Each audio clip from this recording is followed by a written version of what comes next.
Sahabat Hikmah, salah satu yang masih mempertahankan bentuk tradisional juga adalah rumah-rumah di Lombok yang terbuat dari anyaman bambu. Siapa sangka anyaman bambu hingga di abad modern ini masih bisa mendatangkan rizki bagi penjualnya. Abah Ceceng adalah salah satu penjual lembaran bilik yang terbuat dari anyaman bambu.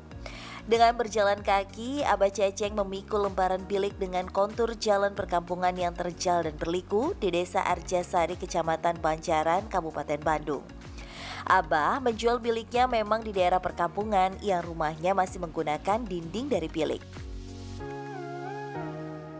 Puluhan kilometer Abah tempuh meski penghasilan yang didapat tidak sepadan dengan perjuangan memikul bilik bambu dengan berat sekitar 80 kg ini. Jika bilik bambu ini terjual, Abah hanya mendapat keuntungan sekitar 20 hingga 40 ribu rupiah per lembarnya. Berjualan bilik bambu tentu butuh tenaga ekstra dan kehati-hatian. 3 lembar bilik yang diikat mirip gerbong kereta tentu saja sangat mudah berubah posisinya. Hembusan angin kencang bisa membuat bilik bambu Abah Ceceng berputar dan menyebabkan kecelakaan bagi dirinya dan orang lain. Ya sempat itu tribit bus itu, serepet bus itu ya, malahan sampai kaki saya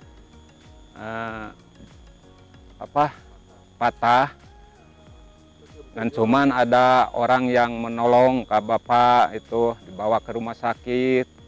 Tapi alhamdulillah bapak bisa jalan lagi. Ya. Berjualan bilik bambu sudah ditekuni Abah Ceceng sejak masih bujangan. Di usianya yang 73 tahun, Abah Ceceng masih berjualan bilik karena ia merasa tak memiliki keahlian di bidang pekerjaan yang lain. Ya apalagi jualan apalagi gitu. Dan cuman keahliannya itu. Nggak pengen jualan apa gitu Pak? Ya pengen kan, cuman modalnya nggak ada.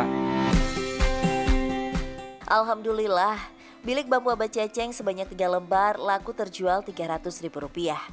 Bilik bambu akan digunakan untuk membangun kandang domba. Abah tentu saja sangat senang dan bersyukur karena ada hasil yang dibawa untuk istri tercinta.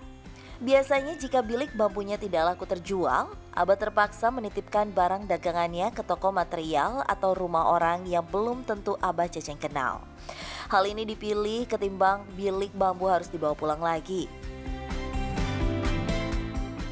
Oh kebetulan saya untuk bikin ini saung di kebun. Selain saung di kebun, kadang-kadang saya kan suka buat kandang ayam atau kandang kambing gitu. Untuk dia masa-masa sekarang ini memang sangat sulit sekali untuk mendapatkan bilik bambu karena ya sekarang orang-orang kan membangun sudah pakai bata atau hebel. Jadi saya sangat terbantu dengan adanya si Pak Ceceng yang masih mau jualan. Ini adalah kebun tempat Abah Ceceng memanen bambu. Sebenarnya Abah Ceceng tidak memiliki kebun bambu seluas ini. Abah beserta 3 orang temannya hanya membeli bambunya saja secara patungan seharga 3,5 jutaan untuk sekitar 500 pohon bambu. Abah Ceceng mengambil bambu sesuai kebutuhan. Kali ini Abah hanya mengambil 1 pohon bambu saja yang akan ia gunakan untuk membuat bilik bambu. Abah memilih bambu yang tidak terlalu tua supaya tidak keras dan masih liat. Bambu jenis bambu tali yang Abah pilih ini kemudian Abah tebang dengan hati-hati. Bambu yang telah terpotong dibersihkan buluh-buluh bambu yang bisa menyebabkan gatal pada kulit. Setelah cukup bersih dari buluh bambu, Abah membawanya ke tempat pemotongan dan pembentukan bambu untuk dijadikan lembaran-lembaran panjang agar bisa dianyam.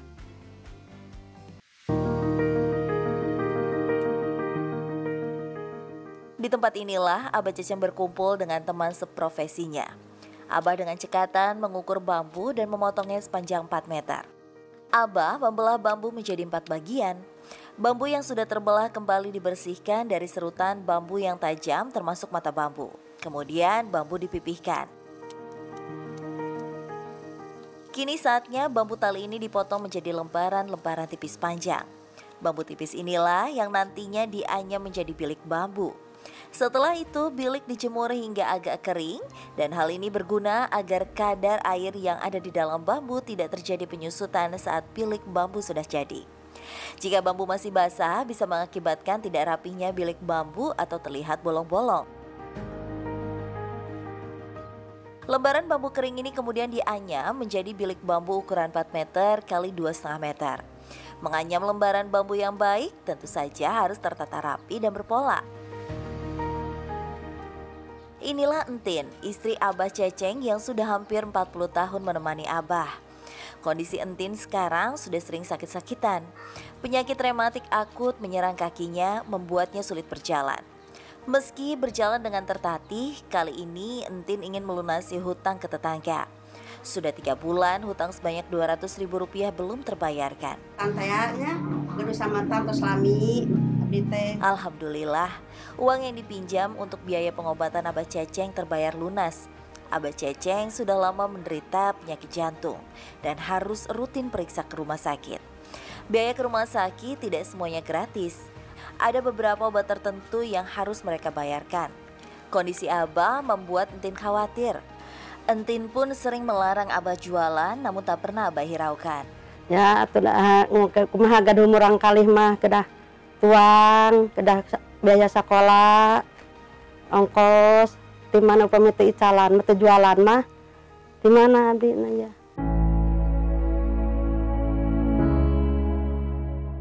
Abah Ceceng dan Bu Entin memiliki 3 orang anak.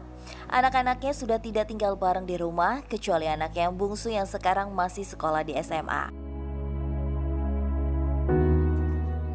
Sisa dari pendapatan Abah hari ini dipergunakan Entin untuk membeli sembako dan membuat gorengan peye untuk persediaan menyambut lebaran. Ya, jika lebaran tiba, Entin tidak membuat kue-kue spesial yang terbilang mahal. Bagi mereka, peye kacang adalah camilan istimewa di hari penuh kebahagiaan.